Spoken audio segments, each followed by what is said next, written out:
Okay, so here we've got the Invader Zim model. And the funny thing about him is he's not sculpted. None of him is sculpted. It's all box modeled. Now, I know that's not very in fashion nowadays, but some models just don't need to be sculpted, right? Pretty much everything you see here is made up out of cylinders and cubes that are subsurfed. And that's all he is. Like, let's take a look at this hand. Get in here a little closer. Right? You can see, totally box modeled. All I did for this, let's do this. Add mesh cube. Okay, let's speed this baby up a little bit, shall we? So you can see here I'm just doing loop cuts and E for extrude. I added the subsurf modifier, S for scale, and then I constrain to a direction. That's just a middle finger. Let's not get naughty. Okay, you can see I pulled in the size. I'm going to shrink it a little bit. And once again, you see moving, shifting vertices around. That's supposed to be the pinky. Got a little big. Got to pull it down. Here we go. We're getting into size. Now here's the third finger. Coming up, just pretty much E for extrude, S for scale, R for rotate, B for group select, and then you hold down shift to deselect, rotating some vertices here.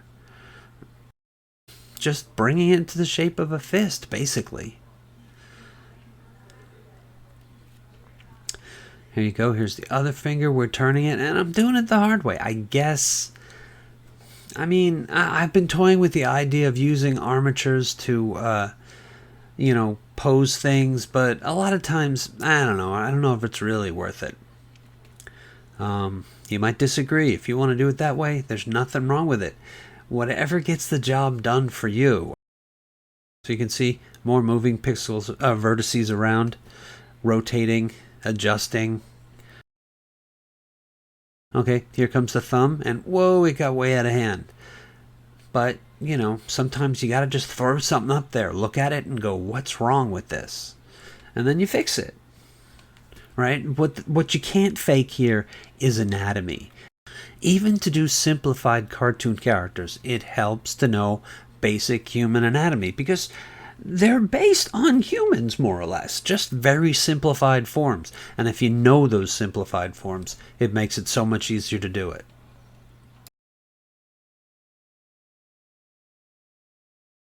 So I'm just going to do a little more of the forearm here and bring this one to a close.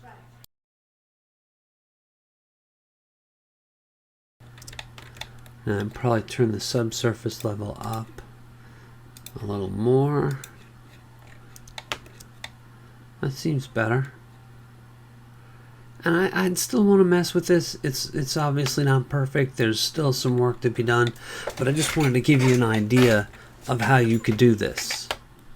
Right? And the whole thing is box modeled that way. I believe this is a cylinder that I just added some loop cuts to. Pretty much everything is a cylinder except for his head. The ears are probably a cube too. His head is a cube.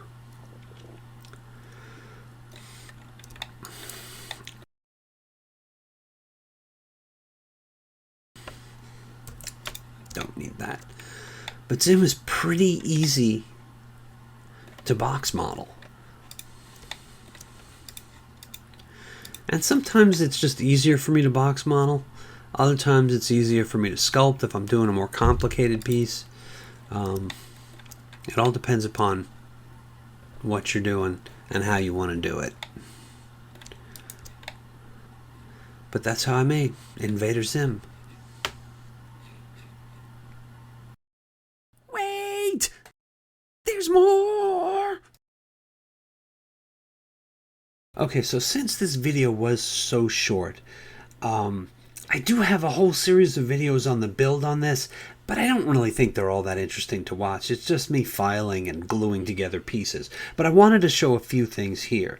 This is the base. Now, I decided to make it hollow, right? So that half globe is hollow, so I can fill it with something, and I chose play sand, to give it some weight, right, to help keep it upright. Zim is leaning forward a little bit, and I wanted to make sure that it didn't flop over. And it gives it just a nice heft and keeps it steady.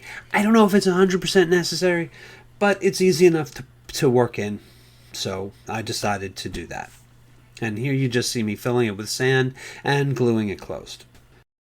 I thought these next two clips just might be a little interesting, just so you could see what everything looked like before and after I put the first coat of primer on it, because I ended up painting most of this by hand with acrylics, and it was nothing fancy. It was just flat colors because it's sort of a cartoon character.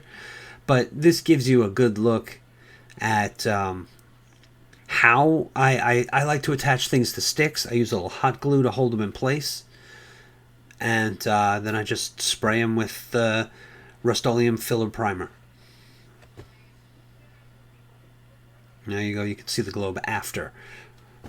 And it's nice and smooth and ready for paint.